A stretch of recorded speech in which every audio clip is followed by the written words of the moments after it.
Welcome back. Surprise lang yung break. Oh my God! Hi, Jolens. How are you?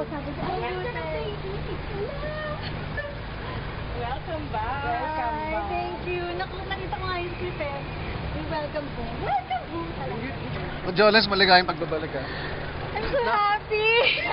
Kakaibang feeling at habang naglalakad sa may usukan At napakainit na nga sa lubong sa'yo, no? Dahil literal na sunog ang... Oo. Oo nga. Sobrang saya ko. Tsaka parang kinakabahan ako. Na-excite ako na totoo na talaga to. Punta na ako na taping, yes, this is it. Naglalakad sa gitna ng daan. Sa set. Ano lang yung damdamin mo, Jolens, na at nakabalik tayo sa una mong tahanan? Kakaiba yung feeling. Parang parang na-excite ako makita ulit yung mga dati kong kasama, yung mga dati kong nakatrabaho.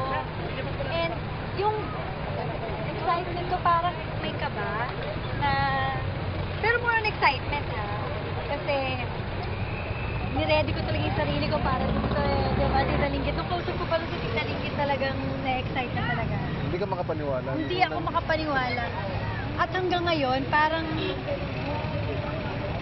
pa rin ako makapaniwala. Tapos makikita ko pa ulit sila Direk Gwen, sila Marvin. Si Marvin tagal ko siya hindi nakita eh. Mas excited si Marvin at si Gwen, ano? Sa iyo Excited ko si Marvin.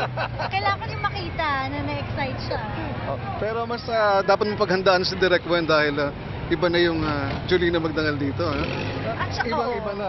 oo. Without walang spoilers muna. And excited ako dahil iba yung makikita nilang Jolina rito. Tapos, same director nung hindi pa ganito yung role na ginagawa ko. Pero ngayon, nire-ready ko talaga yung sarili ko na ito na to, totoo na. Grabe yung role mo, no? Grabe ba? Oo. Kahit ako naggrabihan, pero Abangan nila yan. abangan niya. Dahil talagang nire-ready ko yung sarili ko dyan. Yan! Welcome! Akala ko, second unit. Pero anong basa mo talaga? Second unit. Ang basa ko, hindi Pero second location. second lock talaga Oo, nakalagay. second location. Sino pa kayo? Mama Bear! The flower. Wow! Balik sa pamilya. Thank you! Thank you, Direk. Thank you, Mama Bear! Diretso Totoo taping. nga.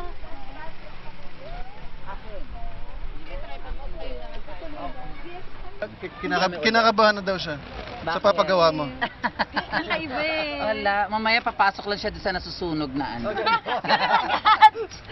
Ganun agad. Okay, Gwen, first mature role, Oo. consider. Oo, Ikaw na bala sa akin, Direk, ha? oo, love scene agad. Sandali lang. Pinaukan ako lang ng kinain. O ito, may kissing scene na kay Marvin, this time, Basta abangan nyo na lang kasi talaga... Lahat daw lahat ng mga hindi nagawa. Lahat ng mga hindi ko nagagawa dati, parang pagagawa sa akin ni Direk dito eh. Oo, tatumbling siya. Alam mo na ako yung motivate Direk, ha? Naman, Diyos ko.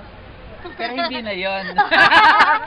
Hindi na yan. Direk, gano'n ka serious ba yung project para, alam mo yun, yung sabi mo nga, sobrang mature na yung role niya dito, sobrang hindi matanggihan ni Jolina yung... Alam mo, dahil nga sa Marvin Jolina, pagbabalik nila, no, yung fans nila, hindi natin pwedeng basta na lang kakawalain natin sila dun sa nakasanayan at gustong-gusto silang panoorin. Magkaka-light moment, syempre, Marvin Jolina yan eh. Kahit magkatalikod yan, alam na nila kung anong gagawin nila at I'm sure mag-aabang yung fans nila ng gano'n na mapapanood nila. Of course, yung kwento kasi nito ay anong tawag din? Madrama.